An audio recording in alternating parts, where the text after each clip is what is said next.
What? You mean you've really captured a Chi-Chi dog? Yes, Commissioner. Took 18 months. But here it is, the rarest dog in the world, the Chi-Chi dog. Well, it pains me to tell you, Sir Alfred, but what you have there is a giant flea. Nonsense. Sit up, boy. Speak.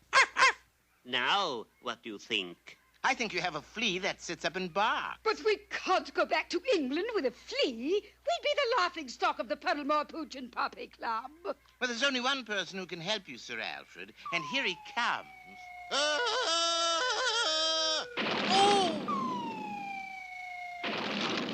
George of the Jungle. But why him? It's his show. Oh, dear. George, this is the fabulously wealthy Sir Alfred Canine and the Lady Claudia. She did? They'll pay $50,000 if you can track down a rare Chi-Chi dog. Okay, George called Faithful Shep. A Shep? George's personal bloodhound. Very good tracker. Splendid idea. Hey, Shep. Shep like you. Good sign. I'm so glad. Isn't he a little big for a bloodhound? Soon the hunting party was ready to go. All set? Of course, old boy. Go right ahead. You not coming? Wouldn't do at all, my good man. It's tea time. True. Then George go.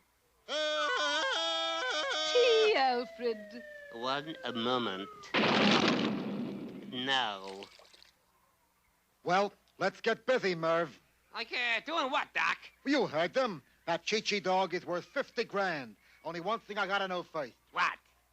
What the heck is a Chi-Chi dog? Meanwhile, George and his friend Ape were on the trail, led by the sensitive sniffer of Faithful Shep. Suddenly...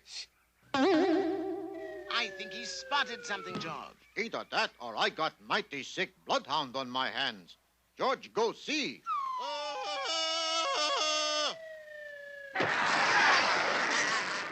George got him. Heel, Chi-Chi dog. Heel. Pretty feisty, these Chi-Chi dogs. George, that's a gorilla. Put it back. Oh, sorry, Kerchak. Put her there. Well, he put her somewhere. Meanwhile, in the Bumbashuti Public Library... Here it is, the Chi-Chi dog. It's gorgeous. How do we catch it? It says here, there is one thing a Chi-Chi dog cannot resist.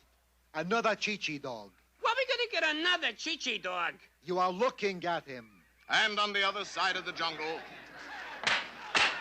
This Chi-Chi dog? That, George, is more of a crocodile. Thought it looked like crocodile, but you know how sneaky they are. Well, how do I look? It's you. It's you. Yeah, I am kind of irresistible at that. Arf, arf. Arf, arf? It's the call of the Chi-Chi dog. Get the net and let's go. Chi-Chi dog? Hippopotamus, George. Good. These things hard to housebreak.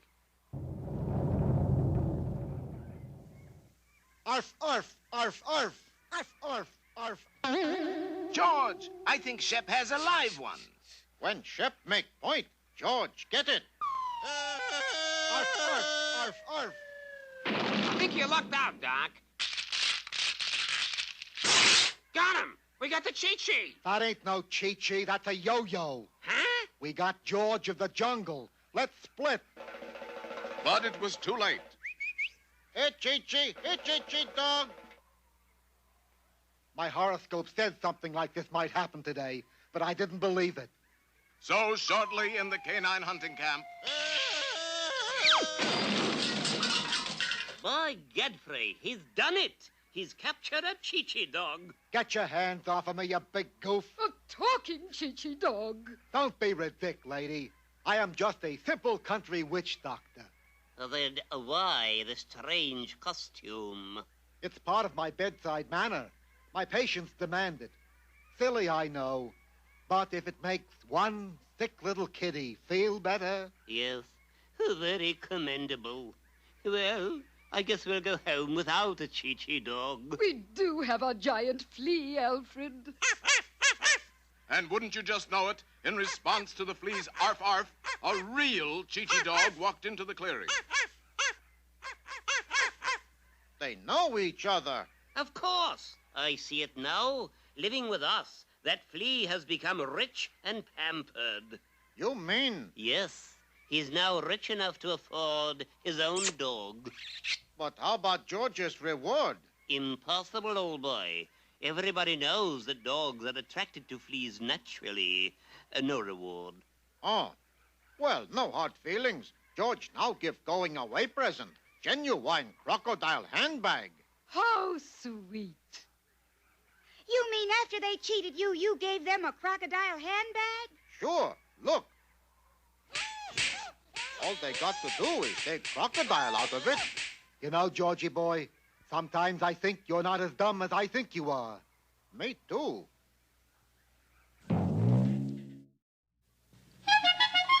When you find yourself in danger, when you're threatened by a stranger, when it looks like you will take a licking, there is someone waiting who will hurry up and rescue you. Just call for Super Chicken. Dread, if you're afraid, you'll have to overlook it. Besides, you knew the job was dangerous when you took it. He will drink his super sauce and throw the bad guys for a loss, and he will bring them in alive and kicking. There is one thing you should learn when there is no one else to turn to. Call for Super Chicken. Call for Super Chicken. That belongs to actor Briggs Badwolf, famous in theaters from coast to coast as the man you love to hate. This is your last chance, Little Red Riding Hood. Come with me to the villain's annual picnic, or I'll foreclose the mortgage. No, 1,000 times no. Yay! That's telling them. Shh. Please, Fred, it's only a play. Oh, sorry, Mr. Henhouse. I got carried away. Unhand her, you cad. I, Brick Mason, have returned with the mortgage money. Yay! Forget it. I'd rather take Red to the picnic. Hey, guy, that hurt. Come on, there's something wrong. What? Those aren't the lines in the play. How do you know? I wrote it.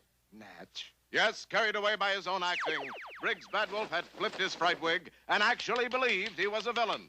For the last time, will you go to the villain's picnic with me? You're hiding my face, Briggs.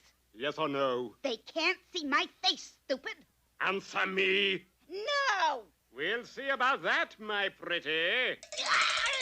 Hold on there, Briggs Badwolf. Out of my way! Hey, you can't hit my friend. You too. Well, that's all right. Me you can hit. Briggs Badwolf dropped Red Riding Hood into the sidecar of his motorcycle and took off. Fred, this looks like a job for Super Chicken. Have you been giving away the plot, Fred? In a short time, while the audience thought they were still watching the play, It's a far, far better thing I do than I have ever... and the simple theater-going chicken was transformed into that matinee idol of millions, Super Chicken. Hooray! Encore, encore. To be or not to be Super Chicken. That is... Fred, this is no time to act. This is the time to act. What was that? We must find Briggs Badwolf, But where? where the villain always takes the girl in the first act, the sawmill. True enough, at that moment inside Shafter's sawmill, Now, will you go to the villain's picnic with me? They have swings. No. All right. You two have made your decision. Two? There's only one of me. Not for long. Help! Help!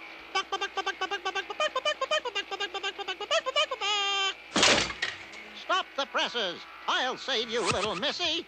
It's Super Chicken. Foiled again. Stop the presses? with his super fist, Super Chicken then knocked the saw completely loose, and it cut the mill in half. One half fell into Deep Ditch Canyon. Guess which half? An hour later, the demented actor was tying Red Riding Hood to the tracks of the Muncie and Grand Trunk Western Railroad. You want to go to the picnic with me? Or wait here for the 10:40 to Salt Lake City? They're going to have a sack race. No. Funny. I really thought the sack race would do it. Well, let me know if you change your mind before 10:40. After 10:40, forget it. But charging to the rescue on a hand car was Super Chicken. makes you think he's going to tie her to the railroad track, Super Chicken? That's the second act closer, Fred. Briggs is sticking to the script. Keep pumping, Fred. You've got to stop that train. With a handcar? Let me worry about that. As soon as I free Red Riding Hood, I'll be back to help you. Wait right here. I've got to go help Fred. Where is he? Ah, there he goes now. See ya. Where are you going? To Salt Lake City to get Fred. While the mighty chicken raced the train to Salt Lake City, Briggs Bad Wolf carried Red Riding Hood over hill and dale until he reached a miner's shack far back in the mountains. Now stop shilly-shallying, Red. Will you go to the Villians' picnic with me or not?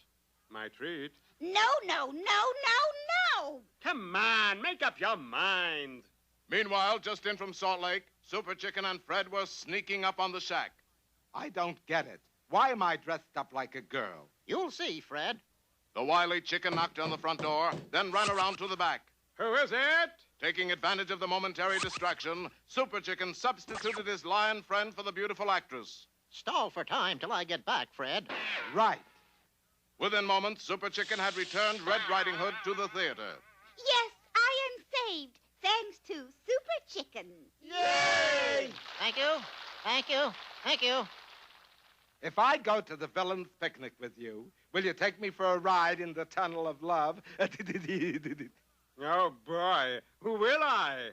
Suppose they don't have a tunnel of love. I'll dig one. Yay! Thank you. Thank you. Thank you. But Super Chicken took one bow too many. Red Riding Hood, you've made me the happiest villain in the world. I have? Yes. Do you realize this is the first time we've gone out together? But as luck would have it, the hapless pair crashed right through the roof of the police station. Fred emerged a bit worse for wear. Briggs Bad Wolf didn't emerge at all. The mighty chicken had done it again. Red Riding Hood saved, Briggs Bad Wolf in jail. Justice will triumph, I always say. Don't you? No. I always say I'd rather be Fred than Red.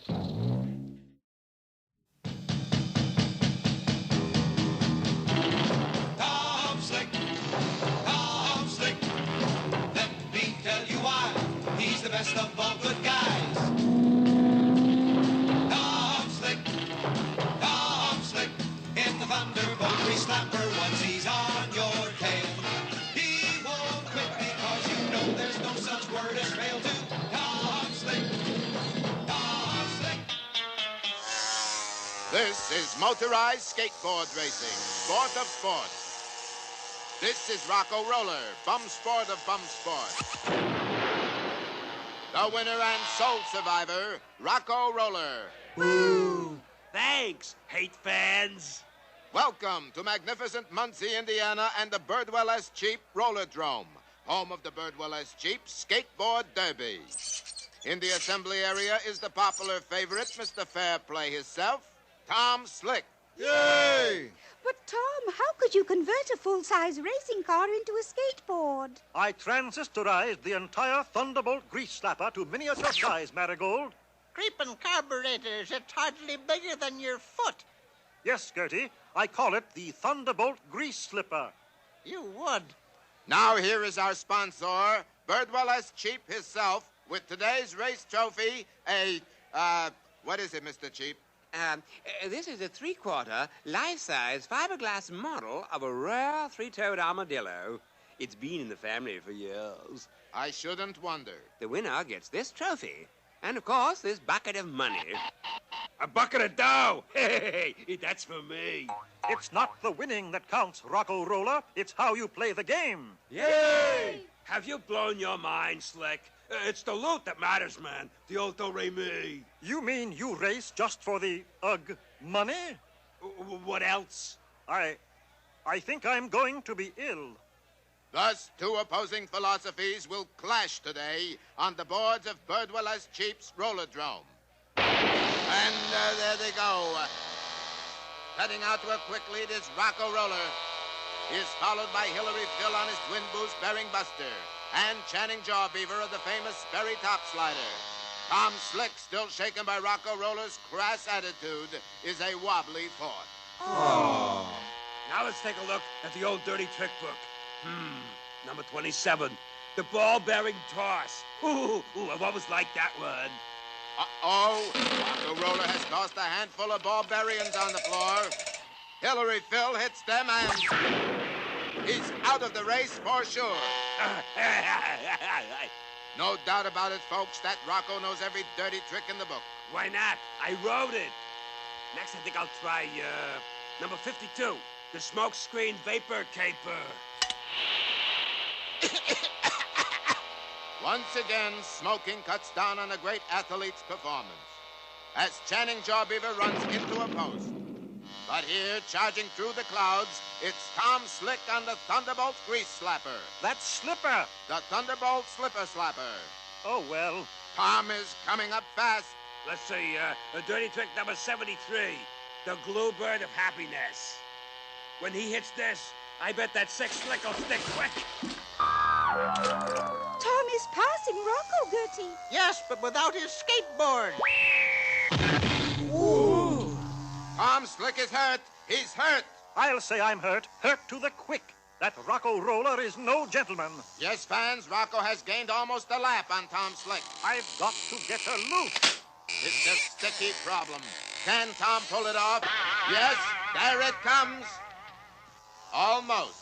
Tom has lost his two front wheels. What can he do? What any really hip skateboarder can do, Marigold, he can do a wheelie. Yes, Tom Slick is continuing the race on two wheels. Yay! Oh, Hearts of Oak. Hearts of Oak, what a champion. I'm getting to the last pages. I better pick a gooder. Of course. The Black Sack Attack. Tom is closing fast, but what is this?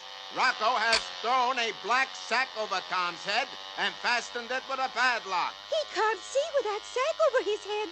Careful, Tom. There's no such word as careful in skateboard racing, Marigold. Mind you, I wish there were. Take that off him, you cheater. Yes, let that cat out of the bag.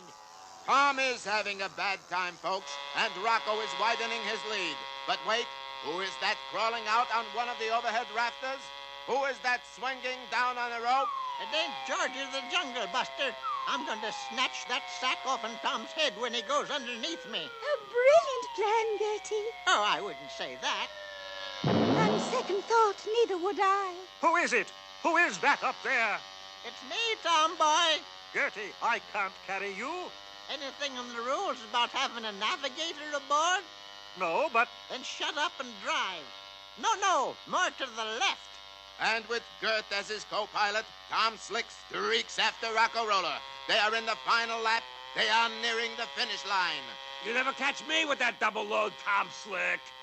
But evil cheater Rocco Roller has forgotten about his own dirty trick, the glue bird of happiness, and as he enters the stretch run... And the winner is Tom Slick. Yay! This way, Tom. I'll be with you as soon as I get rid of this old bag, Marigold. I heard that, Tom Slick. No, Gertie. I meant the other old bag. That's better. And so, Tom Slick, I present you with this first-place ribbon. Thank you. Wonderful, wonderful. This bucket of money. Thank you. Glorious, stupendous. And this three-quarter, life-size fiberglass model of a rare three-toed armadillo. Thank you. Cancel everything I said.